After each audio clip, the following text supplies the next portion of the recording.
বন্ধ, ওঠা যাবে না।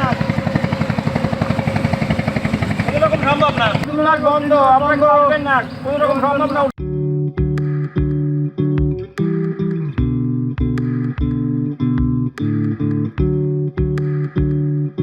আপনারা তো দেখছেন যে একটা লোকও নাই, অর্থাৎ এই যে বছর এত সুন্দর পরিবেশ বলার না, জুন জুলাই আগস্ট 3 মাস বন্ধ থাকার জন্য কোনো পর্যটক এখনও পর্যন্ত আমাদের এখানে উঠতে পারে না এবং আমরা উঠতেও দিচ্ছে না। শুধু এই জায়গায় না, আমাদের পর্যটক বা অন্যান্য জেলে বাউলি মহলে যারা আছে না কেন, কেউ প্রবেশ করতে পারতেছে সুন্দরবনে।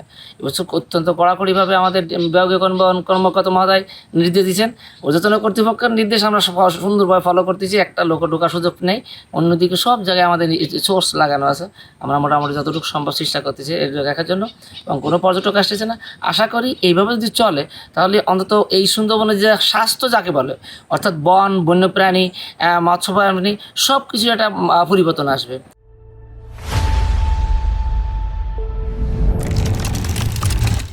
আমাদের সবার ভিতরে একটু অনুভূতি আনতে হবে যেন আমরা যেন এই কাজটা করতে পারি সঠিকভাবে। আমরা তাহলে আমরা সুন্দর একটা বন এবং ভবিষ্যৎ প্রজন্মের জন্য একটা কিছু রেখে যেতে পারবো।